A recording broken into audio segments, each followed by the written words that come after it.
ये जो स्क्रीन के ऊपर आप व्यक्ति देख रहे हैं, इनका नाम है चार्ल्स डार्विन।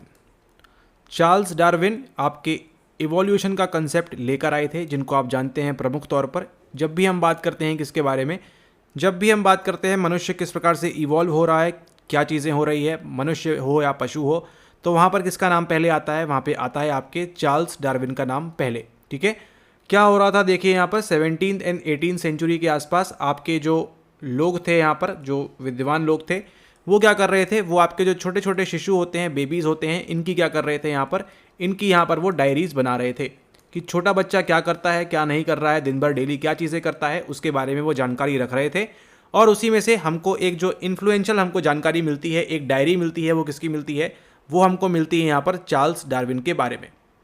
उनकी जो डायरी है वो आपको यहाँ पर मिलती है, जिसके अंदर कई सारे ऐसे बच्चों के बारे में डायरी रखी गई थी कि वो किस प्रकार से क्या चीज़ें कर रहे हैं, क्या सीक्वेंस होता है, इन द सेंस कि जो शारीरिक विकास होता है और उसी के साथ साथ जो आपका मानसिक यानी कि जो साइकोलॉजिकल डेवलपमेंट होता है, उसका सीक्वेंस क्या है।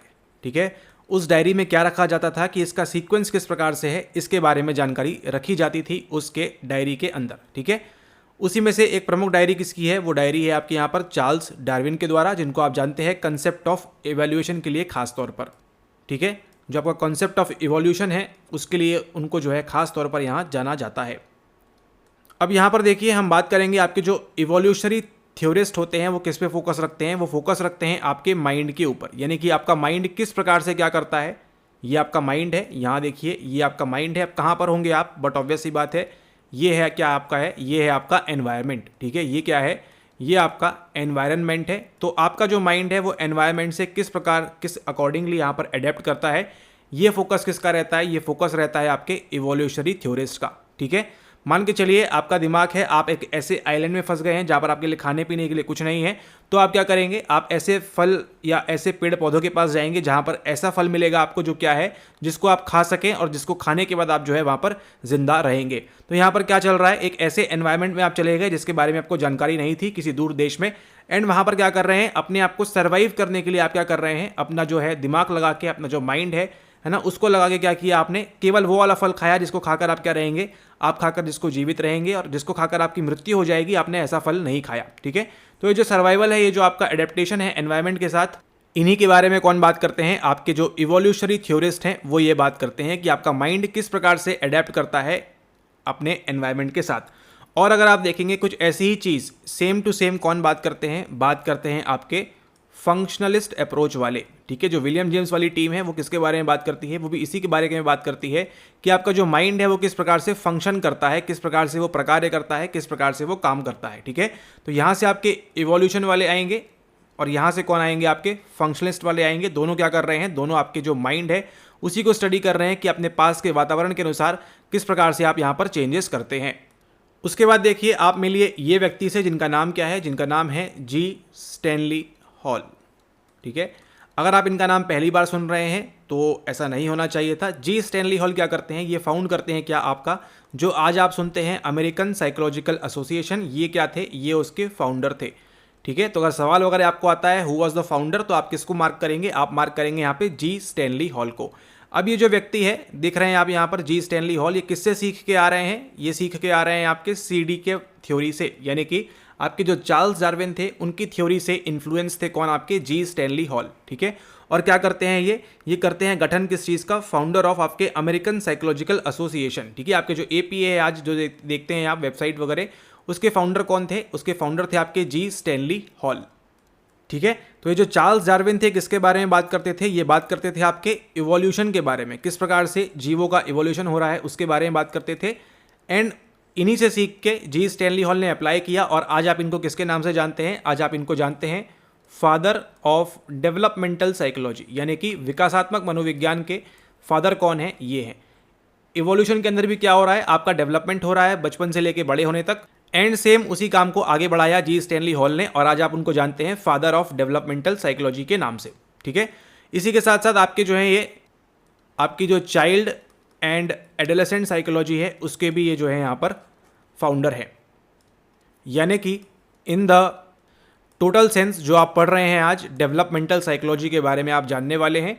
इसकी शुरुआत कहाँ से होती है? शुरुआत होती है आपके स्टैनली हॉल से, जिनको आप जानते हैं फादर ऑफ डेवलपमेंटल साइकोलॉजी के नाम से, और उसी के साथ साथ आपके जो फाउंडर है किसके, चाइल्ड एंड एडोलेसेंट साइकोलॉजी।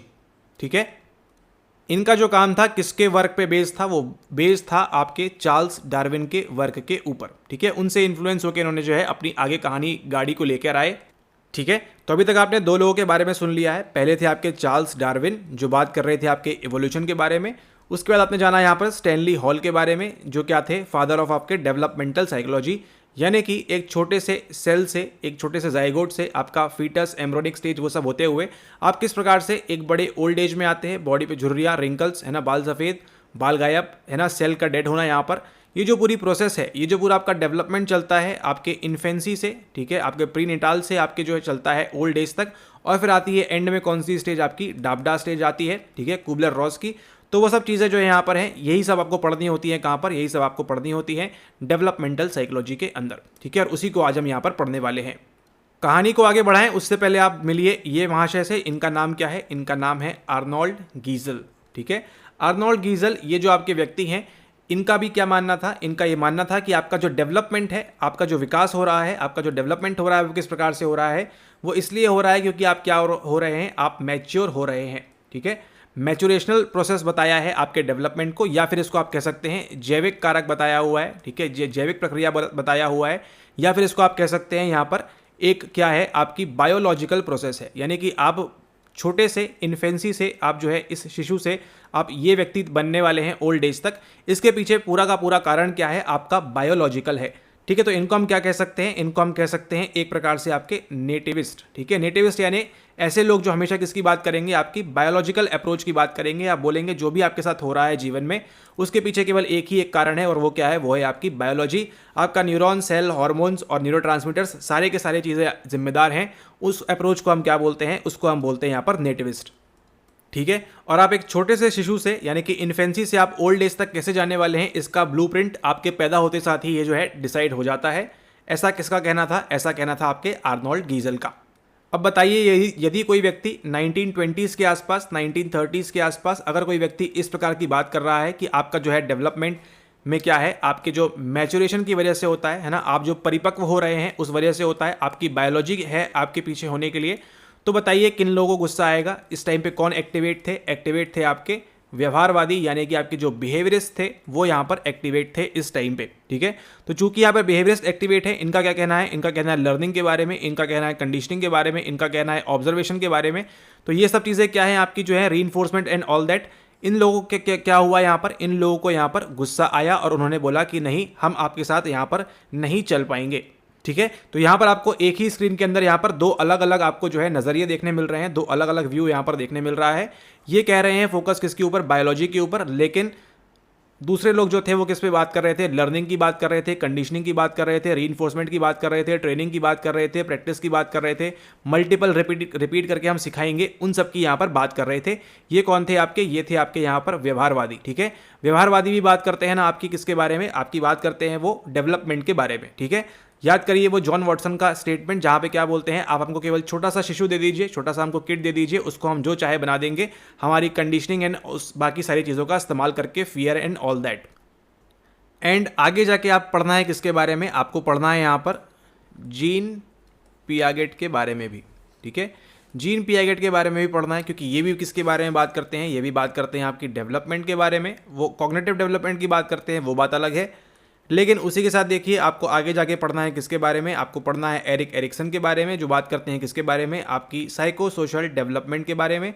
उसी के साथ साथ आपको बात करनी है यहाँ पे कोलबर्ग के बारे में, यानी कि वो किसके बारे में बात करते हैं? बात करते हैं आपके यहाँ पर मॉरल डेवलपमेंट के बारे में, यानी कि नैतिक विकास के बारे में। ठीक है, तो ये सारी चीज़ें, सारी थ्योरीज आपको मिलेंगी लेक्चर में आगे, लेकिन उससे पहले हम यहाँ पे नज़र घुमाते हैं अपनी, कहाँ पर? हम घुमाते हैं यूनिट नंबर 2 रिसर्च मेथड्स के ऊपर। ठीक है, रिसर्च मेथड्स में देखिए जो आपकी डेवलपमेंट साइकोलॉजी में, यानी कि विकासात्मक मनोविज्ञान में बहुत ज़्यादा इंपॉर्टेंट है, वो आपकी यहाँ पर 3 प्रकार की है प्रमुख। पहली जो आपकी आती है वो कौन सी आती है? वो आती है आपकी लॉन्गिट्यूडनल स्टडी। ठीक है, यानी कि आप क्या करते हैं इसमें अभी देखते हैं। सेकंड आती है आपकी कौन सी? सेकंड आती है आपकी यहाँ पर क्रॉस सेक्शनल स्टडी। ठीक है, क्रॉस सेक्शनल वाली आती है। और तीसरी कौन सी आती है आपकी यहाँ पर? तीसरी आती है आपकी सीक्वेंशियल डिज़ाइन। इसको डिज़ाइन भी कह सकते हैं, स्टडी भी कह सकते हैं, जैसी आपकी मर्जी है। ठीक है, ध्यान रखना है आपको LCS कैसे काम करेगा। ये निमोनिक LCS, ये तीनों जो है हम बहुत ज़्यादा इस्तेमाल करते हैं। कहाँ पर हम इस्तेमाल करते हैं? हमारी रिसर्च के लिए, जब हमको किसके बारे में बात करनी होती है? जब हमको बात करनी होती है हमारे डेवलपमेंट के बारे में। ठीक है, तो यहाँ पर आपका आ गया L, यहाँ पर आ गया आपका C और यहाँ पर आ गया आपका S। अब देखिए यहाँ पर क्या होता है। ठीक है, अब यहाँ पर मान के चलिए आपके पास है, मान के चलिए आप ही जो है रिसर्च कर रहे हैं, आप ही स्टडी कर रहे हैं, तो आपको याद रहेगा अब ये जीवन भर। ठीक है, पहला कौन सा है आपका? पहला है आपका लॉन्गिट्यूडनल स्टडी। दूसरा कौन सा है आपका? दूसरा आपका है यहाँ पर क्रॉस सेक्शनल। और तीसरा कौन सा है आपका? तीसरा यहाँ पर है सिक्वेंशियल डिज़ाइन। ठीक है, मान के चलिए अभी क्या चल रहा है? अभी चल रहा है 2024। ठीक है, 2024 चल रहा है।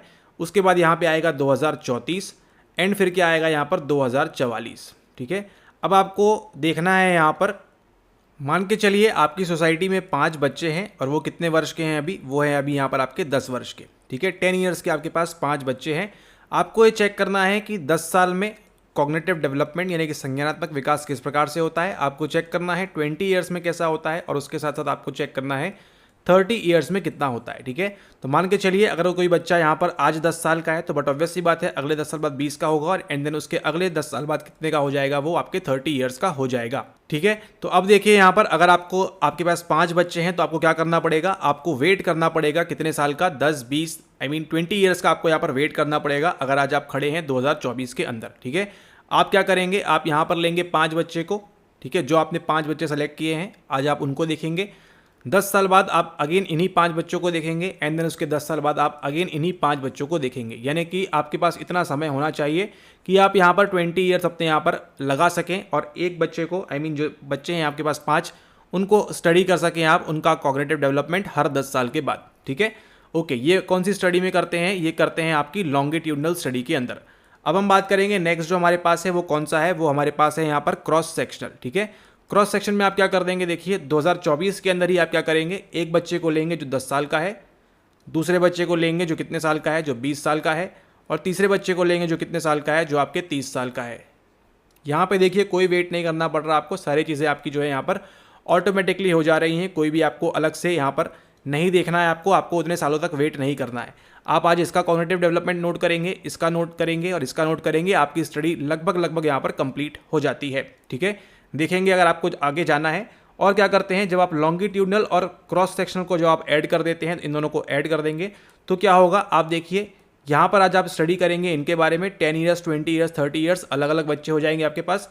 अगेन 10 साल बाद इनको फिर से आप चेक करेंगे जो 10, 20 और 30 का था, बट ऑब्वियस सी बात है उनकी एज बढ़ जाएगी। लेकिन यहाँ समझाने के लिए यहाँ पर अगेन आप 10, 20 एंड 30 का यहाँ पर आप इस्तेमाल करेंगे। ठीक है, तो ये क्या बनाएगी आपकी? ये बनाएगी आपकी सीक्वेंशियल डिज़ाइन या सीक्वेंशियल कोहोर्ट भी इसको आप बोल सकते हैं। तो ये 3 स्टडीज़ का इस्तेमाल करते हैं जब भी हमको किसके बारे में पढ़ना होता है? जब भी हमको पढ़ना होता है हमारी डेवलपमेंटल साइकोलॉजी के बारे में। तो इसको आप ध्यान रखेंगे, ये 3 प्रकार की डिज़ाइन है। लॉन्गिट्यूडल में क्या करेंगे आप? लॉन्गिट्यूडल में हर 10 साल के बाद आप उसका इस्तेमाल करेंगे, उन बच्चों को चेक करेंगे कि उनका संज्ञानात्मक विकास किस प्रकार से हुआ है। क्रॉस सेक्शन में क्या करेंगे? क्रॉस सेक्शन लगा दिया आपने, 10 साल के बच्चे को लेंगे, 20 साल के बच्चे को वयस्क को लेंगे और 30 साल के एडल्ट को लेंगे और उनका यहाँ पर आप चेक कर लेंगे। एंड फिर भी अगर आपका मन नहीं मान रहा है तो क्या करेंगे? यहाँ पर 10, 20, 30 साल वालों को लेंगे, अगेन उनको 10 साल बाद चेक करेंगे और फिर अगेन उनको यहाँ पर 10 साल बाद चेक करेंगे। ठीक है, तो देख रहे हैं आप लॉन्गिट्यूडनल और क्रॉस सेक्शनल जब भी ऐड होगा तो क्या बनाएगा आपका? वो बनाएगा यहाँ पर आपका सीक्वेंशियल। इस निमोनिक को आप ध्यान रखेंगे तो आप कभी नहीं भूलेंगे 3 प्रकार की स्टडी के बारे में, L, C एंड S। ठीक है, इसको आपको यहाँ पर ध्यान रखना है। तो क्या डेवलपमेंट चेक करने का, विकास चेक करने का केवल एक ही ये तरीका है? नहीं, इसके अलावा एक और जो फेमस तरीका है जो सिगमंड फ्रॉइड ने इस्तेमाल किया था वो कौन सा है? वो आपका यहाँ पर है केस स्टडी। ठीक है, आप एक ही छोटे से बच्चे को स्टडी कर सकते हैं आप अगले 50 साल के लिए। तो ये भी एक तरीका है डेवलपमेंट के बारे में जानने के लिए। ठीक है, ताकि आप यहाँ पर देख सकेंगे कि यहाँ पर ये जो बच्चा है किस प्रकार से पैदा हुआ, इसका एनवायरनमेंट किस प्रकार से था। ठीक है, कौन कौन से एनवायरनमेंट में वो गया, इंडिया में गया, जापान में गया, चाइना में गया, कौन कौन से एनवायरनमेंट में गया, उसका किस प्रकार से डेवलपमेंट हुआ, ये सब पूरी जो है आप केस स्टडी के माध्यम से इसको भी आप यहाँ पर अध्ययन कर सकते हैं, इसको भी यहाँ पर आप स्टडी कर सकते हैं।